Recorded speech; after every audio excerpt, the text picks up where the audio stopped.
Hello, and thanks for coming along to And We Have an Office Stock, the digital agency podcast where we talk to agency owner-directors and learn more about what makes them tick. From the things that make them similar to the things they'd rather have known sooner, where they've had success and where they've learned some hard lessons.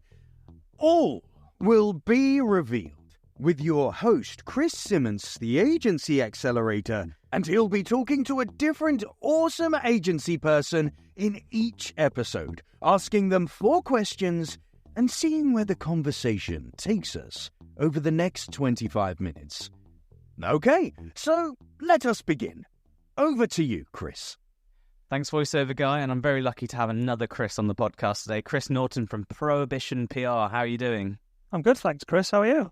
Not too bad at all. It's I was just saying to you before we started, 125 recordings. I still haven't got on board with that voiceover guy.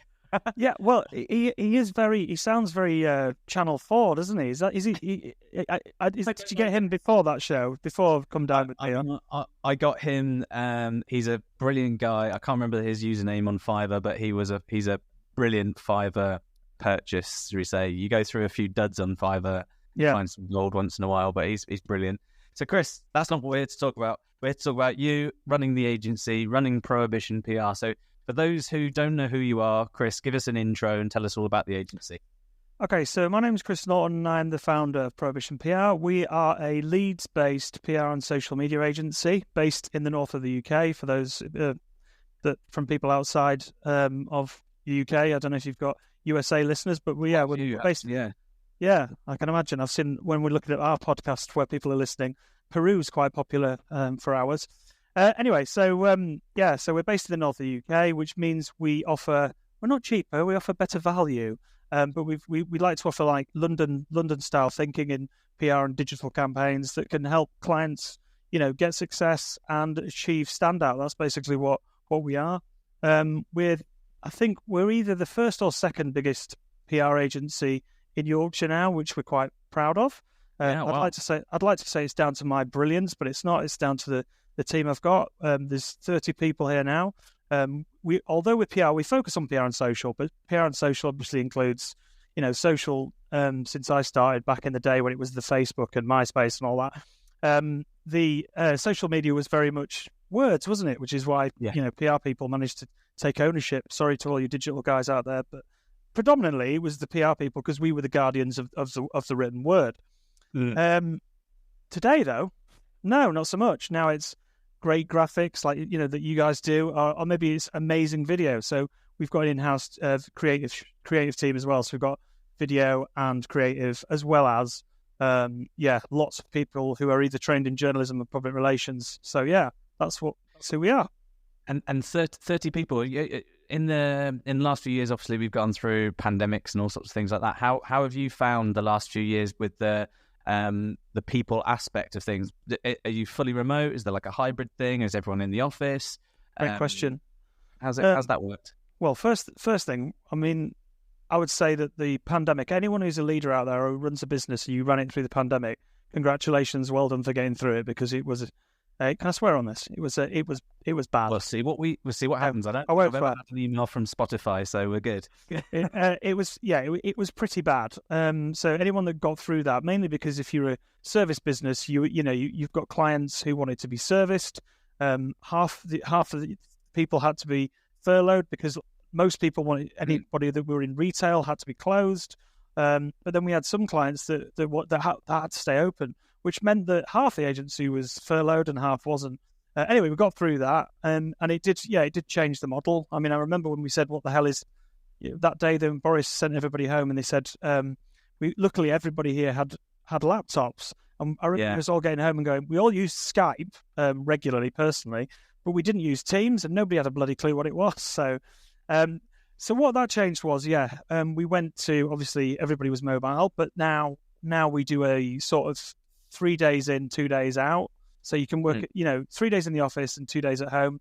It used to be that, managers and directors all could always be like that, but now execs as well. There's a certain element of trust with that, but it's worked fine. We're very flexible on how people work. We also allow people to come in at, anytime from 7:30 till I can't remember what the time is, but as long as you do your hours, you can come and go as you please. Basically, you've got to trust your staff in what we do. So that's how we run it. I've seen that some of the even Zoom has now demanded that its staff go back to the office. I was like, isn't that counterproductive? Like counteractive PR campaign somewhere along the lines there. Yeah, it feels like someone's going to get hold of that headline and just crucify you. But I mean, Zoom, they're struggling. They're struggling now, aren't they? Zoom. The growth has stunted, obviously, because it was a phenomenal growth period.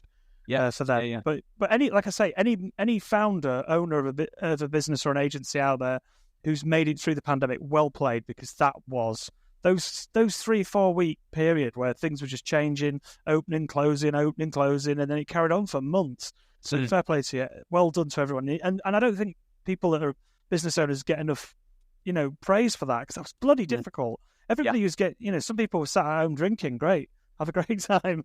The rest of them was trying to figure it out. There was some people who were doing both and not so well. Well, yeah, there was that as well. Then there was the sheer boredom, and I'm a big sport. I know you're into your skiing and your board sports, aren't you? But I'm a massive sports fan, and that period there was no sport. What the? Yeah. Like what do I watch now? I've completed Netflix. Hey, voiceover guy here. Me again. Minty Digital increased its net profits by 54% within 6 months with the OMG Accelerator program. Check out omg.center/info. Sorry, Chris. Keep going. Honestly, you give him a compliment and he jumps back in. It's a bit rude. You were midway through talking about Netflix, but that's not what we're here for. No, we're not talking about Netflix. And Chris, how long's the agency been running? We've been going, well, I mean, I set up on my own about 12, 13 years ago, but actually we've been limited for, it was our 10th birthday last year, so 11 years we've been a limited company. Wow, that's amazing. And what do you think's been like one of the most, apart from surviving a pandemic and completing Netflix, one of the biggest successes that you've seen since you started that agency? God, that's a good question. Like, the big successes, you've got the financial things, which people, if you're starting out or you're running an agency, you want to do 1 million, then you want to do 2 million. But actually you don't, once you hit them, you're like, okay, I mean, you've got to have financial targets. But successes, I would think, is like, when we were like 6 or 7 people and we won Outstanding PR Agency of the Year. And then we've won that probably 6 times in 10 years. So, and I know there's other, good awards, but actually these are from our official Chartered Institute of Public Relations, or the PRCA. We've won proper recognised awards in what we do. So, and we got down to the Grand Prix in London against big London agencies for a couple of campaigns we've done, which are truly like amazing campaigns. And we didn't win the overall national one, but it's still to receive accolades. That's really, I do awards for one reason only. It's for the staff. It's not. For, never have I gone in a pitch and a client's gone, "Hey, I saw you won the best use of social media campaigns." It never happens. Never, ever. So, yeah, I do it for the staff, because the staff do great campaigns. They work really hard. And, you need to celebrate the hard work that they're doing, because, the numbers are the numbers. It's like, okay, we've done that. Let's go again. As your agency accelerator, that's what it's all about, keeping an eye on the numbers. But actually, the awards are for the staff. So I'd say that's a big success, because it shows that the work you're doing is quality, not just the numbers. Yeah, absolutely. And there has to be some sort of qualitative measure there. And some agencies have different ways of doing that. Others awards. It's whatever works with your team and with your people, because it's an investment anyway. And whether or not it's to win pitches or whether it's to make teams feel good, it has value if you win. If you go back though, like 10, 11-ish years, you've still got all your hair, Chris, so you must have done something well. What advice might you give to the younger version of yourself, though? It's greyer, by the way. I would say, I'm 46, so I've got a little badge of grey there. What advice would I give myself? Okay, so starting out, there was me and 2 others. I started out, classic story of starting out I actually had a converted garage into an office before home office working was a thing. Yeah. And I would say, I thought, right, I read all this stuff online because I've been blogging since a long time ago, like 20 years probably. I read all the information about how to set up a business. Networking's the number one thing. Get out and network. I'm sure you tell your clients that. Network. So I went out to all these business events, and I was going out. So what I did was, as soon as I started out, I joined a networking organization that took me around the region. So I got out and I went out 4 times a week, like networking, 2 hours a morning, every morning. That was what I spent my time on, as well as blogging and doing other things like social media, because social media strategy is what I was known for at the time. Not many people were doing it. But so I would go out and do presentations and stuff on how to use social strategy in business and stuff like that. But networking, fucking waste of time. Absolutely. Because it's great, right? It's great if you're networking in the right places. I was networking out there with other businesses that are all starting out, and I did get some work, and yes, it covered itself, but the amount of time I wasted going out to events with 30 people sat in there who, let's face it, they're all startup businesses, and telling them who I am, what I did. First of all, you've got to explain what the hell PR is. What marketing is what most business owners do. You hear that? That's the fire alarm. Most business owners... Okay. It's only a test. Most business owners don't really even know what blooming marketing is when they start out. So it was meeting lots of people that I couldn't predominantly sell to, if you know what I mean. So it was a bit of a waste of time. One of the things that I've learned more in the last, say, 3 years working with agencies than I did running my own is the absolute requirement to know exactly who you're selling to and then go to where those people are. And networking is brilliant. It's brilliant if you're in the right place in front of the right people. There's no point in going to like the startups breakfast networking once a week if you can only work with established legal brands that have got 10 grand a month. You don't do it. You go to LegalCon or whatever the conference is and pay 5 grand to do a talk about social media or whatever else it might well be. Networking is great if your audience are that you want to work with, that are a fit for your business and are easy to work with and pay the money. If they're there, go there. If they're not there, absolutely. So do you think that if you did go back in time and you kind of said, hey, maybe 4 days a week at these places isn't going to do much more than wash its face, do you think you'd have listened to yourself?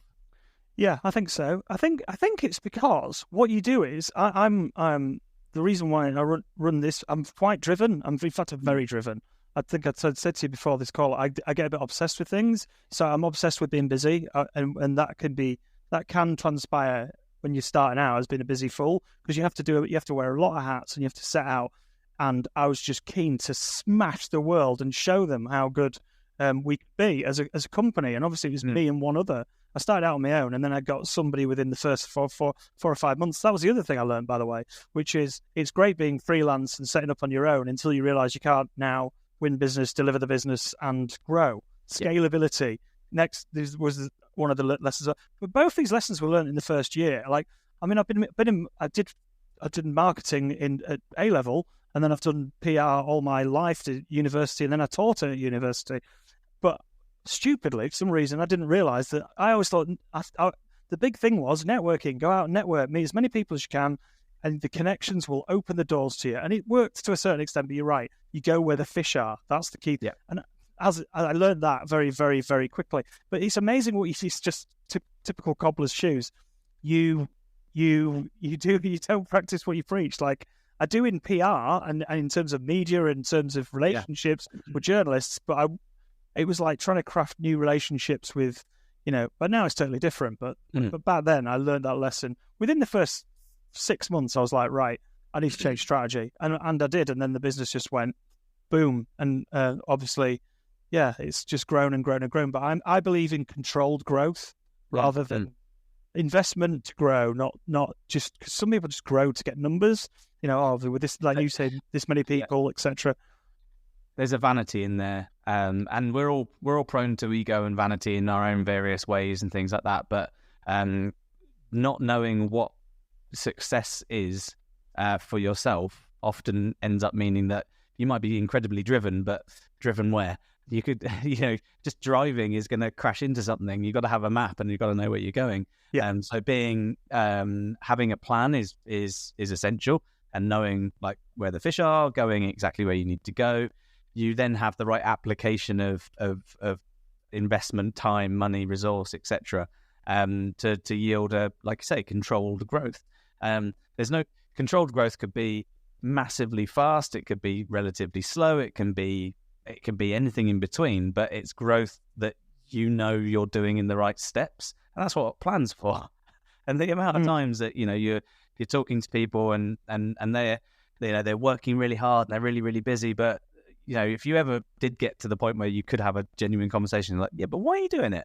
They'd be like, and then that's it. They once they identify why they're doing it, and then it makes the whole plan a little bit more different, doesn't it? Chris, the amount of clients that I speak to about that with social media strategy. Why are you on this channel? Oh, but because the competition are. But why you're not getting anything out? Well, why are you spending all your time? And you sort of take a step back and show them the helicopter view, exactly what you're saying. Why are you doing that? Yeah. And it's when you're in it, when you're fighting the battles, when you're in the trenches, running a bloody company, it can be hard to see the wood for the trees. So you're right, a plan and being on top of the numbers. Absolutely. That's key thing. Absolutely. So little nod to your podcast here. What's your podcast called? The podcast called Socially Unacceptable, and it's all about celebrating marketing mistakes and fuck ups. So if you're running in marketing, or you enjoy people making mistakes, that's what it's all about. It's about what other people have learned. And the reason why I did that, my podcast on that, was because I've been at conferences where everyone just bangs on like we're doing now, talking about what's gone well. And actually, I don't want to hear what's gone well. I want to hear what's fucking gone wrong. Where have you gone wrong? What have you done wrong? And how have you learned from that? Because you get so much more from that, which is probably one of your questions. What's your biggest failure? Which is a neat segue into, is there anything that you kind of regret doing? Like when you've been running the agency, is there anything you regret that you did that either was a big mistake that's kind of hurt a little bit, or something that kind of set you up for your current level of success? Success is I would say, I never, as a business owner, never ever look at it as success. I'm constantly looking for the next thing. I'm constantly innovating, constantly looking to see. I don't. It's like those footballers that win trophies and they say they don't enjoy it. I'm sort of like that. So that's why the awards thing is key because I think people should celebrate success. But as the owner and the person looking at the vision all the time, 3 years ahead, or even 1 year ahead, you have to stay focused. Which is what I've not done on your question. So let's get back to it. What do I regret? Well, I would say firstly, like I started out and I had a lot of friends, and I tried to run it as it's weird when you start out and there's a few of you. It's like a cool thing. It's you against the world, siege mentality. And I think that as you got to, I've heard you talk to a number of other owners saying that 15 is the number when there's like different stages of agency development. Yeah. I've heard you on other podcasts talking about it, and you're right. And I think when I got there, I realised that you can't run this as everybody's mate anymore. People are coming, people are going, people are having babies, people are developing their careers and moving on. And instead of taking it personally, as you've told me you did when a client or an employee left, I've just learned that it's just part of life, isn't it? Yeah, all you can do as an employer and as a business owner is create the best working environment for people to feel that they're enjoying and being developed, and you listen to what they've got to say. But you can't be the best mate every day. Just like I heard Jurgen Klopp talking. I'm a Liverpool fan. Sorry, everybody's switched off now. And he said, I'm their friend, but I'm not their best friend. yeah. Which is a great way, a great bit of leadership. That's true, because you've got to make the hard decisions as well. Yeah, and being a good leader is making good followers, and you do that with hiring the right people. But they have to buy into the person that's in charge, and that's where that friend but not best friend bit comes in. I guess. So, conversely, then talked about trying to be mates with as many and everyone as possible. What did you do kind of at the start, out of the starting gate, that was something that's almost been pervasive throughout and it's unchanged from day one? All right. Well, that's the name. Well, yeah, the name did change, so that's awkward. That's legal reasons. I can't talk about that. Yeah. So, jokes. So basically, what I've always believed in from the outset, like that everybody that works for me should be either PR or social media qualified. PR or journalism qualified. That has changed, but it has stayed across the board of all the clients, all the employees that deliver to clients on the PR side. What has changed is what we talked about earlier, where creative and videos come into it. So those guys aren't actually PR people now. So I've got, teams that aren't actually PR and journalism qualified, but everybody that is client facing on the PR side and social side is PR or journalism trained. So it's not like, what I mean by that is I get a lot of recruitment consultants offering me, oh, I've got this great social media manager. I'm like, I'm not interested. And it's because I want to be good at what we're good at. I understand that, maybe there's some social media managers, there's some very good ones. I know a lot of them. They come to our events and we've got a lot of clients like that. But as a PR agency, I want to make sure that everybody that works here, predominantly, except for the creative team, are PR and journalism trained, because at the end of the day, you want the best advice in this sector. If you want SEO, technical SEO advice, I can give you some, but then I'll bring you on to a specialist that I know who's brilliant, miles better than me. Like, I'm not going to bullshit my way through a conversation. Like, I always think that specialisms is great. And I've heard you also talk before about agencies that want to do everything. Obviously, we do offer lots of different services, but I always say our focus is PR and social media. That's where my heart lies, and that's where the fun is for me. Yeah, and there's a different. I would say that at 30 people, there's a difference between offering several services versus 5 people trying to offer several services. And you can do it a little bit more confidently because you've got some backing of other people, systems, processes, things like that. And also, it's an upsell, referral, lead gen machine of itself if you have other services at that scale. But when you're an agency of 5 people offering SEO, BBC, digital PR, link building, social media, etc., and you're trying to do that for all niches, all businesses, all sizes, from £500 a month to £5,000 a month, it's going to be a problem. Yeah, I mean, you can't specialise in every sector. No. But the difference with being in the north, of course, in the UK is interesting. In our sector, difference with being in the north is I do find that we are more in more sectors, because if you work in London, you could be a tech PR agency that just specialises in tech, or a healthcare PR. I've worked in both of those, by the way, healthcare specialist and a tech specialist, or a consumer PR.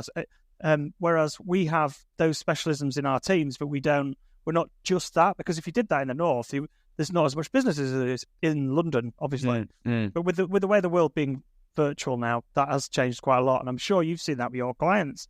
Haven't you? Yeah, huge.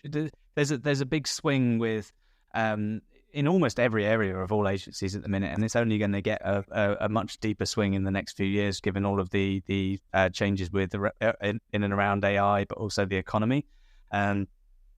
If you've built an agency from the bottom up, you're probably going to need to make some significant changes. If you've built an agency from the top down and you've got really good thinkers and really, really clever specialists, probably going to do all right. The bottom up approach is you're going to struggle a little bit now, not because the people are bad, but because there's robots and there's tools that will do the work.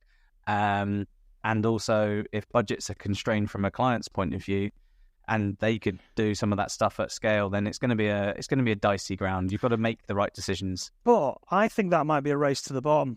Like, actually, AI is great, but it's not great yet. It's good. It's good to start. It's good to start some of the menial tasks. But if actually creativity and brilliant creative people, there's a real scope for opportunity here. Like where the greatest creatives are going to stand out, like the best people at what they do. Yeah. Because if everybody uses AI, they'll just be the law of averages on everything. Yeah. It's like when you see the technical. It's like when you use one of those technical SEO tools like Surfer, right? And what it does is it scrapes the top 100 rankings on Google and then gives you the average. So then you make your content, and lo and behold, your best content appears 7th because you're the average of the averages. It's that same sort of thing. You know what I mean? Yeah. But 24 minutes into the episode, in a year's time when you come back for season 2, we're going to replay this 1 minute and see what's changed. And I don't know. That's the beauty of predictions. You never really do know. I do think that you're right in terms of the AI from a delivery point of view and all that sort of thing. It's more the case that I suspect that if a business comes to an agency for specialist support, they would want the strategy and the process of the implementation of deliverables, where quite a lot of other deliverables like at scale can be done in a non-human way. Yep. Then lots of those humans that are doing a lot of non-human needed deliverables now should bloody upskill as quickly as possible. And don't get me wrong, we've got 4 or 5 different AI tools we're already using because I invested technology. We're already using them for our staff. That absolutely, I've read surveys that are saying some marketing people just don't want to use AI, and it's like, well, don't be stupid. You've got to innovate. The world's going to change. Yeah, you can't, otherwise you're going to be left behind. So, but I do think that the human touch is still great for creative. Absolutely. Chris, someone has come all the way up to your office. You guys are inside because it was only a test fire alarm. And they've knocked on your door and they said, can I speak to Chris? I need to ask him one piece of advice. I'm about to start my own agency. You accept that meeting and they ask you for your advice. What one thing are they going to walk away with from that meeting? Okay. It's quite straightforward. Get niche, get big, and get out. That's what a wise man, I wish I could say that was my quote, but a very, very rich man told me that before I started out in marketing. And he said he owns like 100, and he was like the chairman of a marketing organization. They own a lot of companies, but he shall remain nameless. But he said, get niche, get big, and get out. And I was like, that's actually very good advice. It still is. It does work. I've talked about this countless times, one-to-one with agency leaders in this podcast. Being in some form of a niche means that you can be the specialist. Being in some form of a niche means that because you're a specialist, you can command better rates. You get better referrals. Referrals are cheaper than doing the marketing. The marketing does itself for yourself if you are the niche in the niche. And then you can be the thing in the space, and then it's way more sellable to someone else in the future who wants to be the thing in the space but can't build it themselves. Absolutely brilliant advice. Chris, thank you so much for coming onto the episode. It's been really great to talk to you. And in a year-ish or so's time, we'll be listening to minute 24 of this again and having a good old laugh at who was right, who was wrong. I hate the fact you've timestamped that. It's going to come back to bite me on the ass, isn't it? On Riverside, you can press mark clip, and I have done. Oh, right. Okay, great. So I'm going to see that all over TikTok. Brilliant. At some point. Yeah, excellent. Thanks so much for coming on. Yeah, cheers, Chris. That was good. And in our next episode, we'll be speaking with another agency leader to hear their story and the lessons they learned along the way. Thanks very much for listening.